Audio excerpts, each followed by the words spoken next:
afternoon. Wilkinson here. Today I am with PaulHietter, and I was just talking to him and trying to figure out where we met. Well, we met at a mutual friend's house party. He was having a 60th birthday party for Shishi LaRue, right? It was a 60th and a going away party and something else, and somebody was retiring, and It was kind of a combination of all those things. Because Paul used to have a catering company, but we'll get to all that. But anyway, say hello to everybody, Paul. Well, hi. Glad you're here. It's very nice to be here. Thanks for asking me. So we were chatting for a few minutes, as I always do, and I was trying to figure out, I asked you, how many careers have you had? You must have a huge hat collection. Yeah, I didn't get through all of them, but I've had about six. When cats have 9 lives, I've had 6 at least, all kind of different and unrelated at many. There's a skill set that goes into all of them. Right. Well, talk about some of them. What have you done? Well, early on, I worked for the university. I went to school, and that was a lot of fun representing them. And then I went into sales at some level, GTE Directories. I was there for 3 years. They had this big training facility in Dallas. You made it 3 years. Yes, it was the old Braniff headquarters, and they spent an enormous amount of money on training people, and a lot of them lasted a week or a day. But that was okay for a period of time. I sold orthotics. I traveled the East Coast from Peoria, Illinois. So I was always on a plane. There became a theme with all of my jobs early on in my late 20s and my 30s. I was always traveling, and I knew how to finesse a contract, and I worked for some large organizations, became their travel manager. So I knew how to get American Airlines to give me a platinum card, and how Avis had a car waiting for me, and I could stay at the best hotels as long as I got a good deal, because they didn't care. So I did. At 30, I was kind of tooling around in first class a lot. That was not the reality, happening anywhere else in my life, but that became kind of an established, I really liked that.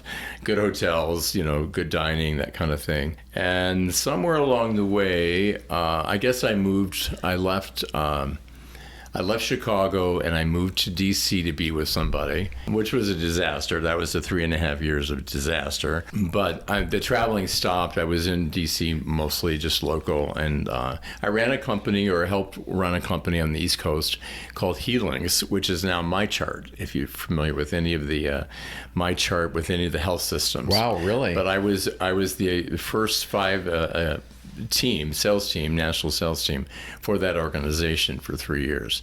So it's interesting to see how all that has developed through time. Right. It was a good idea. DC was a relationship. The relationship wasn't terribly good. I became very ill. And to talk about these things, but I developed a fabulous drug addiction. It became a very, was I going to live or die? I tried to kill myself. We talked about that with another gentleman.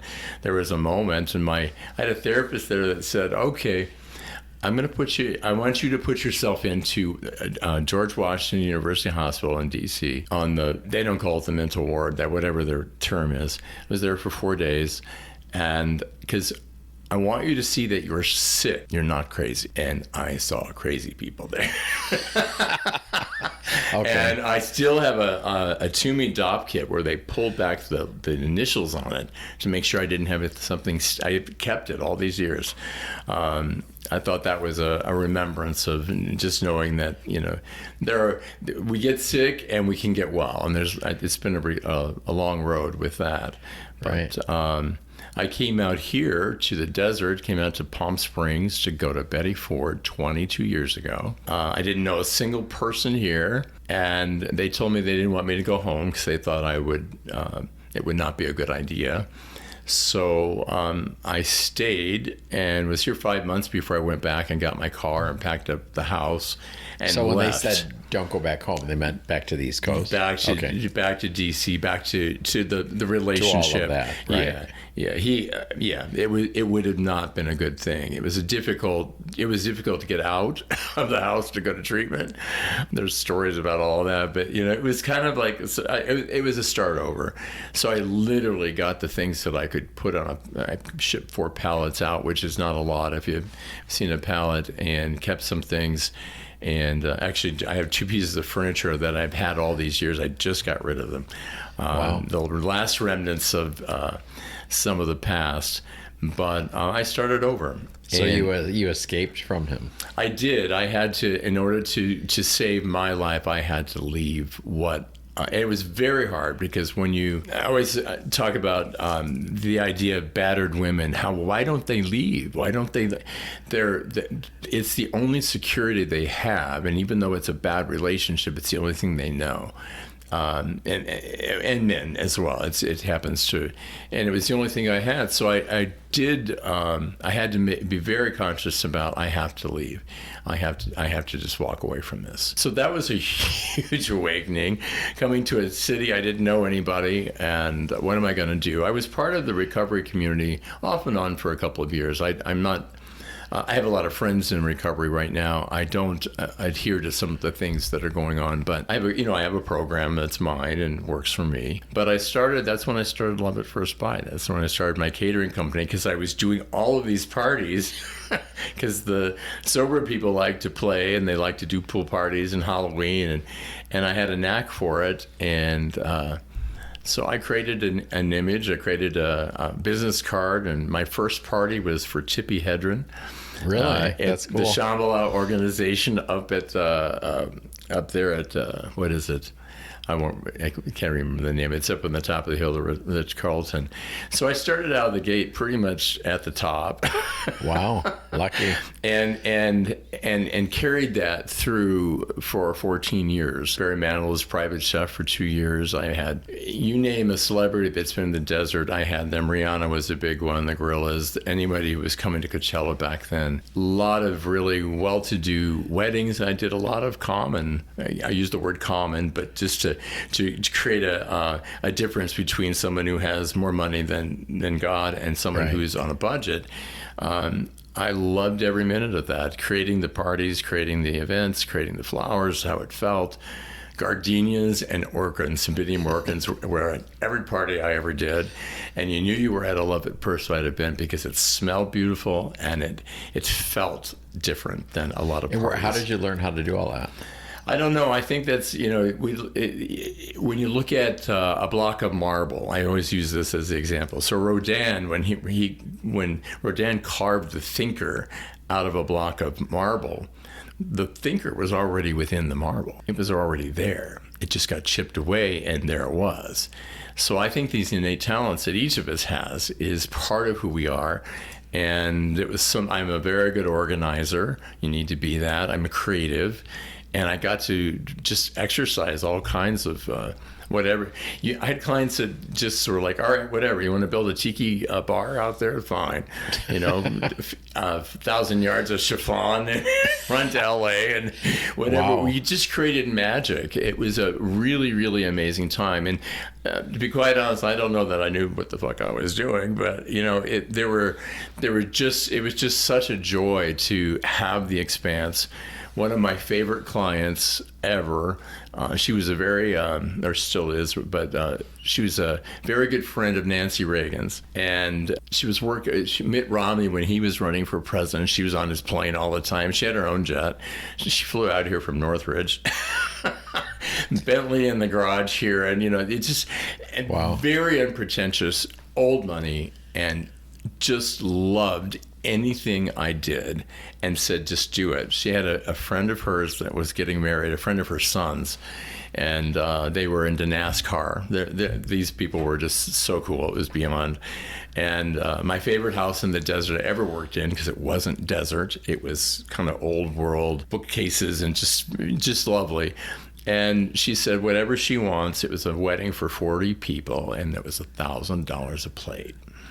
Now, there are a lot of big events that go for that, but this was a very intimate event. And it was just, again, another opportunity to just crank out every little last ounce of creativity and beauty and elegance and grace, and it was a flawless evening. It was just flawless.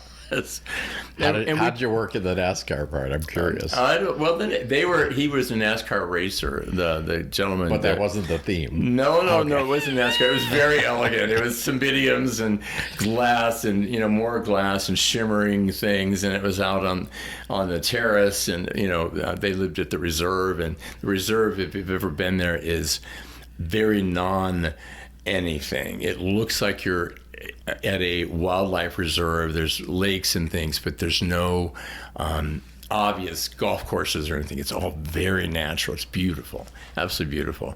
Wow. One of my favorite places to work was that house. And I still have the Air Maze boxes she gave me. She flew to Paris all the time. She had all these Air Maze boxes. Because, what are you going to do with those? And she says, take them if you want. They're in my living room still on a bookcase. So, oh, cool.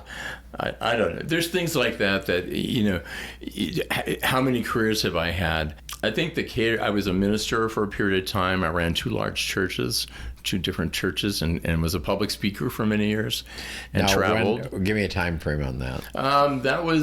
It was kind of coincided with the end of my catering business. I had to go through chemo, and then I had to do it again 9 months later, and I had to make a choice. We were talking about this. There's been a fork in the road almost in all of these opportunities to create a new career. Either do this, live, heal, and get better, or you're probably going to go down with the ship, because you can't run a company and be on chemo and doing all that. So I had to make some very difficult choices. But each time I've done it, I've come out ahead. It's been something that's like, I miss my company. I didn't know who I was for years. I still have people ask me how things are with the business. So they think you're still doing it? Yeah, because I was the deal here for a long, long time, which is wonderful because you have that idea. You've created something that people find memorable. Right. And that was always great. We did handmade food.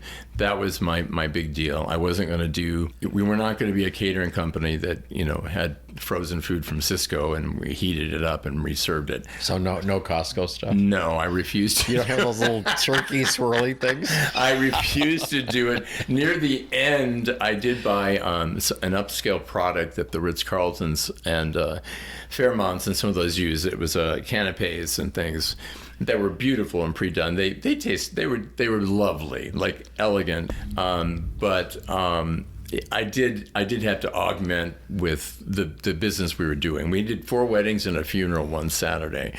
All in one day? All in one day, and I sang at the funeral because it was she was an older woman. She wanted me to sing at her funeral. So in between marrying all these people, I had to go to her funeral and sing. Oh my gosh. That was quite a day, let me tell you. So, it was just those kind of experiences over and over and over. Just the Coachella things. Adidas was my main client for Coachella each year. And they always wanted to do a theme, and they always had $1 for every person who was going to come to create the theme. But we always did it, and I made money. They had a great experience. We did Jeremy Scott, who designed for Madonna and all these other people. We did a life-size, actually a larger than life-size ice sculpture of him at the Sinatra house in the middle of the pool. And we had to build a cantilevered, not plastic, but what am I thinking? Like a platform? Yeah, a platform that was clear, lucite, to support it and hang it, put it in the thing. And of course, it dripped all night. It was gone by the morning. It was a hot evening, but it was so obscure and so out there and so much fun. They would spend money on things like that. Never mind the food. They wanted the presence, right? And booze. So always a lot of booze. So that came to an end. Yeah, the catering. The catering came to an end. I did that for 14 some years. I then went into running a smaller church. I was new thought. I'm not a Bible thumper or anything. It was really about, change your thinking, change your life. How do you create a better life for yourself? I got really into the classes and schooling and applied neuroscience and just all these things, and how to shift a bad attitude or, not being happy to being happy, and how do we create that? And it's very possible to do that. I think it's carried through all the things that I've had to go through. Certainly the medical things and the things like that I've had to deal with. Seeing the bright side on something, seeing a silver lining in whatever is happening. Although usually in the moment that's not that's not what you're seeing, but there's an opportunity always in saying, all right, well, look, you don't have to worry about taking care of a company and having a payroll for 50 people, and you don't have that nut to crack every week.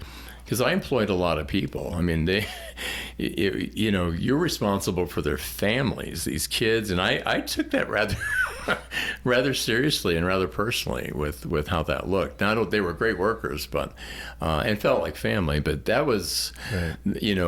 When the housing market crashed in 2008, business died, for everybody. And I had a private jet part of my company too, and the private jets were still flying, but they didn't want anyone to know they were in the air, so to speak, because what would that look like? And they stopped putting food on the planes, and they were going to Costco and doing whatever they didn't want their image to be more tarnished than it already was, because the private jet, the housing crisis, and they made money and you didn't. It didn't bode well. So that should have been the end. 2008 should have been the end. 2014 was the last year, but I just had perseverance. That was my baby. I was going to be that until the last breath, so to speak. So did the business die during that 2008-10 It just slowed down. I had to let go of a full-time shop. I had to restructure. I just gotten into some new kitchens and just, spent $100,000 on, getting everything established for the future. But by the end of 2009, 2010, it did come back. And the business came back because it was a good business. People needed a good caterer. They needed private chef. They needed those things. And, we didn't live in hell forever. It was a time where, actually, I had a house that has one of those horrible mortgages. Horrible.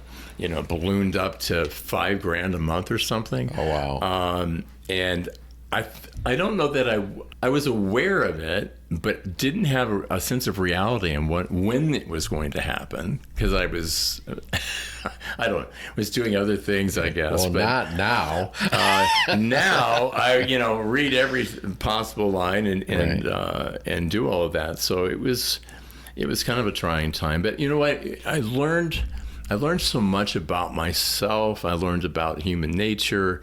I made a lot of good friends. I had clients that supported me through that time. There were people that stepped in and said, what do you need? Because they wanted to see me make it. So, there's always been that aspect in all of these things that have gone on. When I first did chemo, and even the second time, I didn't tell anybody. Why didn't I tell anybody? Because I didn't want you to come up to me and saying, how are you feeling? Well, I feel like absolute shit today. I was going to tell you that every day, so I didn't want you asking. And so I didn't tell. I had like 2 people that knew. And then the second time I told a few more, just because it was going to be easier. I was like Cinderella at church. I led church so I could get there, do church, and be out by 11:15, and had to get home because this haze from the drugs and whatnot came over me. And so it was time precisely just to get in, do the deal, and get home, and then be able to take care of myself from that point on. Yikes. Just some of the things. And I had a good therapist at the time who reminded me. She said, Paul, because I looked okay, if you were in a wheelchair, people would treat you differently, but you're not. So you have to treat yourself like you're in a wheelchair. And you going to the kitchen to get something to eat, or calling a friend to talk, those are going to be 2 things that are outsources of energy, and you have to decide what's more important. So it becomes very minute in how you manage your life and the little things. And that served me well, too, as life has gone on. It's like, all right, well, do I really have the energy to go out? Do I really want to go to a party, or do I really want to do that? Or do I just need to stay home tonight? Oftentimes I stay home, just to I don't know, recalibrate and allow my body time to rest. So it's a very different experience. So you had multiple, besides the 2 bouts with chemo and stuff? Yeah. Multiple issues health-wise? I did. I had a degenerative disc in my neck, 4 and 5. Right after that needed to be repaired. So they go into the front, and they take out the disc and they put in a plate, and it's kind of interesting. You're kind of bionic after that. And then 4 years later, I just had it done last year. 2 years ago, I had the other 2 above that done. So all 3 have been done. So my neck has been rebuilt, and it was quite painful for a while leading up to it. And the last surgery, I couldn't do anything for almost 6 months. I couldn't work out. That was a killer. Because working out is a hobby or a passion or something I enjoy very much. Right. But for 6 months, I did not do a push-up. I did not lift anything.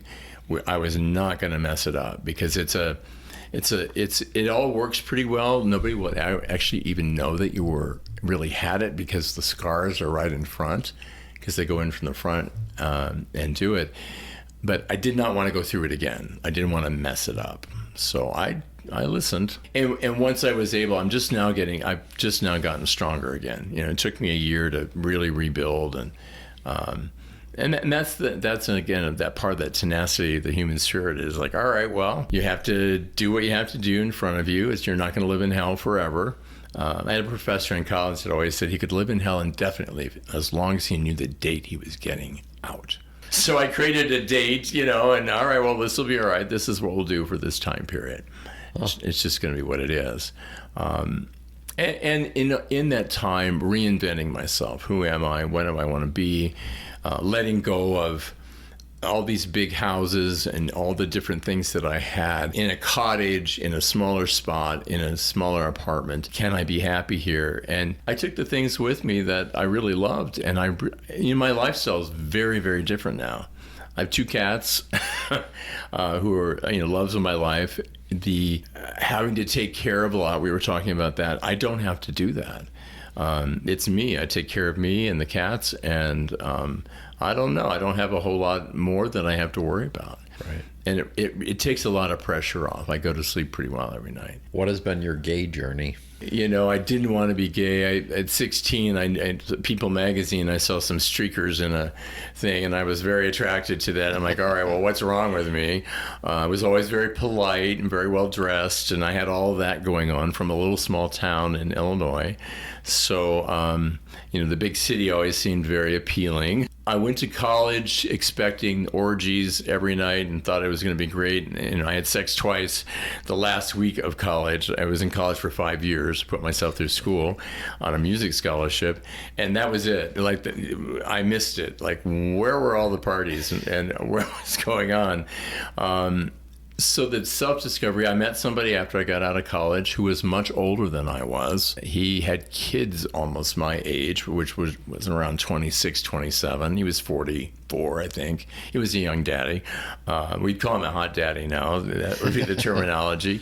And we were together for 5 years, and it just didn't... that didn't work at some level. I had to discover some other things. So out back east. It was in Illinois, yeah. Okay. Yeah, and it was interesting. The gay journey for me. My mom and dad. We've never talked about it so much. My mom and I have, but I've always taken my partners or my boyfriends or my friends to their home, or they've been in my home. It's always just been an acceptance thing. I've never ever had to, declare my. That I'm out or out and proud. I've had a quieter I would say, a quieter existence with it. And did they know, or were they oblivious? Yeah, they know. I'm sure my dad and I have never talked about it. I know my mother knows because she knew early on. I went through a time, I'm HIV positive, I went through a time after I became HIV positive in Chicago where, I literally checked into a bathhouse for 2 months because I was going to die. It was at a time where you either going to make it or you weren't. There was no terribly gray area. And I started meds within a month and a half and got out of that cycle. But, that cycle took me into DC. It took me, it brought me out here.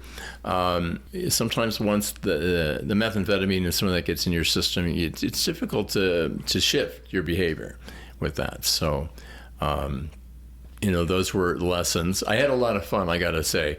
The PaulHietter Memorial Room is at Steamworks because I would go regularly, and that was my I guess that was my escape, as it were. I learned a lot about myself there too. As time has gone on, I have not been in a relationship for 22 years.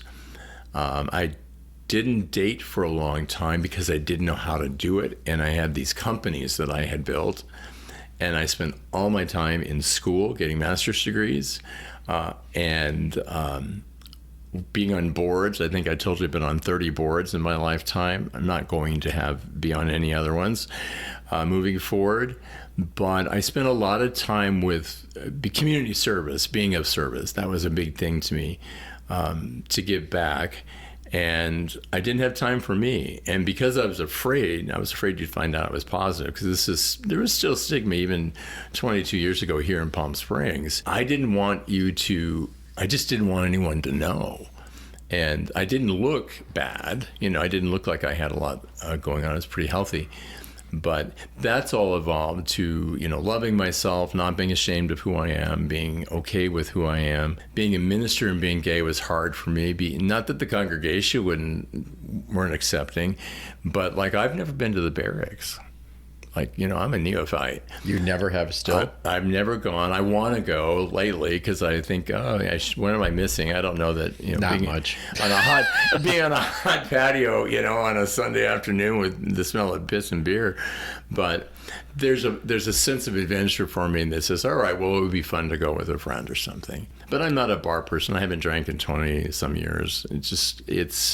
It's a different life, I guess. The gym, I fit into that. I fit into the gym. I'm not a gym bunny, but I do go regularly. I do have friends there. I do enjoy that part of it. The less I wear, the happier I am usually. So, my little shorts and all that. It's not to show off. It's just to feel comfortable with yourself.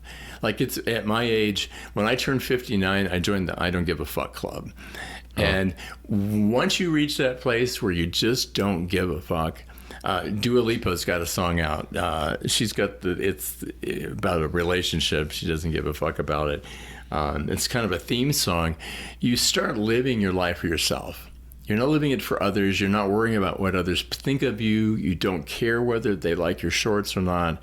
You're going to wear the hat that you like and the shirt that you like, and you let go of all of the structure that has kept you in this box. I've had that over the last year, a lot of self-discovery with that. That's been the greatest healing or the greatest shift in me, just being able to be okay with myself. As I am, not how I want to be tomorrow, but as I am today. Any regrets? I know people are supposed to say they don't have regrets. I have a few regrets in my lifetime. Probably more relationship. I should have stayed or should have done more or should have pursued the people that I really wanted to be with that wanted me, but I was too scared. Well, because my life would have been different. Definitely different. Well, it sounds like you've had a pretty interesting life. I always say I'm going to write a book about the catering experiences and the crazy that went on. I don't know that anyone would read it, first of all. I know they would believe it because some of it was just crack crazy. Some of the things that we were asked to do or I needed to do for a client. One of them, a very wealthy socialite, anyone could set a glass down on any of her furniture because it was all European, $300,000 side table. I mean, it's that kind of place that she had. And so we were vigilant, and I'm still like that today. So don't set a glass down at a party, because it'll be gone. I'll remove it, and not have it be in the way. But it's just a lot of, I went through experience also 3 years ago where I was really brutally raped and assaulted and left for dead in my home. And that was the game changer for everything. I'm still healing from that. It's like throwing a toaster into a bath. And it's still plugged in. Wow. Your brain gets fried. The trauma fries you. So these men and women that have been in the war, the PTSD that they have, it's different, but it's PTSD. And it shows up in ways that you don't realize. That trauma brain is running things and you're not. So I've had to really, really fight to take that back. Feel safe in environments that I didn't feel safe in for a little while. It's just, I don't know what the easiest thing to say is, like, all right, well, this stuff happens. It happens to a lot of people. People don't talk about it. I'd like to find a way to give back to the community. I still haven't found that right purpose, although I do a lot with the center, the Gay and Lesbian Center here. I'm a food bank volunteer every Thursday morning, and I've participated in some of their other things and been a speaker for them. So, the opportunities are there. I don't think I need to be out on a soapbox or anything, but, as gay men, things happen to us, and so many are ashamed to come forward because of what people will say or think. It happens every day. Right. And I think the important part in that is being able to trust yourself enough and to be confident. And once you find your way through it, there's no road. There's no here's point A and point B, and here's how you get there. There's 1,000 ways to do it. And you have to find your own journey. You have to find your own way to get through it. I go to the park a lot. I meditate a lot. I like to hike. Those are things I didn't do. I meditated a lot in the past, but hiking and being outdoors, I was not an outdoors guy at all. I like the pool a lot better.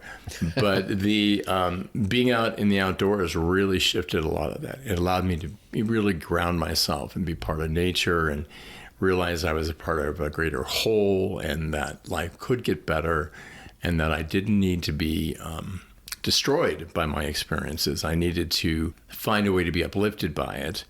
And what is the lesson, if there's a lesson, and how do I recover? I didn't lose a leg in the experience. I left a part of my mind that had a safety zone, but there are things that probably won't ever come back with the way my mind used to think, and it's okay. Whatever I need is still there. Right. There's still access. It just takes a little bit different route to get there. And neural pathways, and neuroscience and all that, when you look at all that, it takes about 5 years for things to grow back, for you to find a superhighway in your brain so that the route used to be point A to point B, and here's the route. Well, now it's point A to where a bridge went out. You've got to go around the bridge. It's got, and how do you get over there? Right. Your mind does the same thing. Your body, the neural pathways do the same thing. Interesting story. That's a lot. It's a lot. I forgot about that one. That's sort of the big traumatic one. Wow. Well, thank you for coming in, Paul, and sharing it. Yeah, I appreciate it. It's very good to tell the story that we do survive.